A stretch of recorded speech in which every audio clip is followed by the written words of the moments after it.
Hello everyone, welcome to the channel. We have Liam Lawson on the interview, and please don't forget to like this video. As well for Liam Lawson. Liam, congratulations. I think we saw some signs of it yesterday. You were third in Q1. Obviously, you knew you were going to have to take all the engine penalties, so just went out for one lap to perhaps cure a pair of tyres at the start of Q2. And then today, made the one stop. I mean, you've got to be very proud of the way you come into this team and just hit the ground running.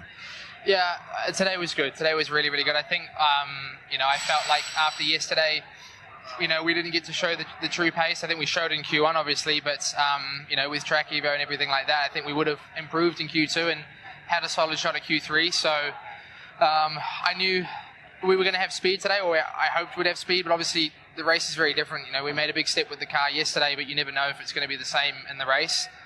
But thankfully it was, the first stint on hards, we were just able to keep extending. The car was just getting more and more comfortable. I was obviously adjusting as well. So, yeah, very happy. In that first qualifying round yesterday, you said, I just wanted to show them what I could do. What did you mean by that? This is you showing them, by the way. So you can talk about this as you go as well. If you want. The race. It's always nice to be the overtaking car rather than being overtaken and defending. And to have the speed today was enjoyable, especially that first stint. To be able to overtake cars like that. I think we've struggled to do that as a team recently. So yeah, very, very, very happy with that. And I think to your point in quali yesterday, I knew the speed was there on Friday. I made a mistake. I wanted to put it together, and I think I did that in Q1. Just a shame we didn't get to go all the way through quali. Do you think it was actually a blessing in a way that you started right near the back? Less pressure, you could just get into that role and just fight your way up. And that first race back is always nice when you're overtaking cars, as you said. It's exactly that. To be honest, the start was the most important part. We made up 4 or 5 spots on the first lap. And to be honest, strategy-wise, I was planning on just taking it easy at the start, but everything happened and opportunities opened up. And I knew from that point we were in a good position on a good tyre. And it came to us. So I think Haas this weekend were very strong. I don't know if we would have been able to beat them in the race, starting in the top 10. But to finish in the points from where we started is very cool. You haven't raced in over a year, which is a long time. You still had a really great day. You finished just as well as you did the last time you raced. So did you feel like, even with that result, did you feel a little bit rusty this weekend? I definitely felt rusty. On Friday, no matter how much training or preparation, you'll know that you do, nothing prepares you for driving one of these cars. And honestly, I've worked harder than ever over the last 12 months physically to be ready for this. But no driving. We did very limited testing as well, and so it was hard. And Friday was a battle with one practice session going into quali. It's never a nice feeling not feeling completely comfortable to throw the car into a corner like you wanted to. It was tough, but I wanted to get to the end of the weekend and feel comfortable, and I think we were able to do that.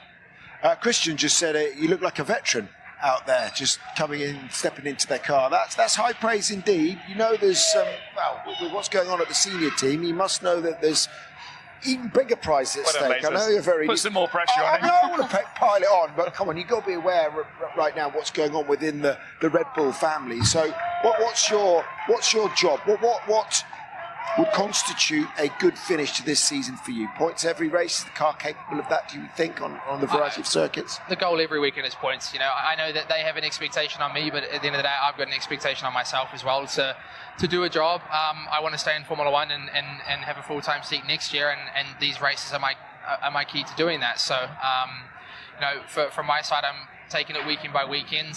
This weekend was strong. We need to now focus on Mexico. But I'm well aware of obviously the expectation they have on me, but at the end of the day, it's been like that since I was 16 years old as a junior. That they've always put their pressure on us. So realistically, it's no different to that. But Liam, how good do you have to be this year? I don't know. Honestly, I have no idea. I think how nice to have 3 in a row too, to keep the momentum going. Yeah, for a triple header like this, I think I'm actually thankful of it now. Yeah. Honestly, to just roll on next weekend and the one after. It's always hard to take a step back. I mean, I took a very, very big step back for the last 12 months, and it was hard jumping in. So I'm looking forward to Mexico. Has Dr. Marco said anything? Just lastly, finally. Yeah, I spoke to both Christian and Helmut, and they were positive. They were happy. They said well done. But I guess at the same time, that was the expectation they had on me. So, yeah. Goes up and up and up. This. Yeah, really, job well done to Liam. He has been overly performing well from the start of this race week, uh, and taking the seat of Daniel Ricciardo, and he has been showing to everyone that he's a well worthy driver to have a seat in Formula One, just like Franco Colapinto. It is. Both of these rookie drivers are like surprisingly good. Like surprisingly good. They're better than half of the grid, even though they have just a couple of races done. They have been showing a lot of potential, and they have been showing that they have skills and they have a will to become F1 drivers in like a full time. Not that they are not F1 driver, but full-time F1 drivers. Just like Liam said, to have a seat for the next year, I need to outperform half of a grid until the end of the season. He is also doing very well with keeping his pace, and doing really well by showing his skills and potential by driving the car that fast and that balanced, and in a way to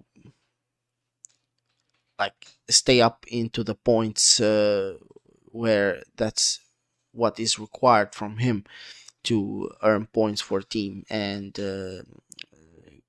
be as up as possible he can on the grid.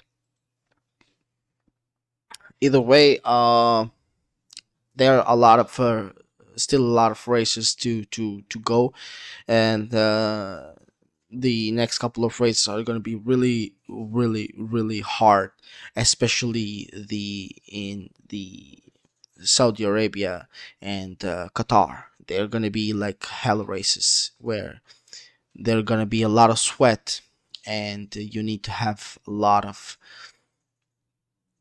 uh, patience and to be well prepared mentally and physically for those races, because they are hard to hold on, and these two new drivers that we have on F1 at the moment need to be very well prepared for those races. And the next one is in Mexico, and I still personally still waiting for them to perform well as they did in Austin. Either way, thank you everyone for watching this video with us. Please don't forget to like and subscribe our channel. If you have something to add up, comment down below, and we'll see you in the next one.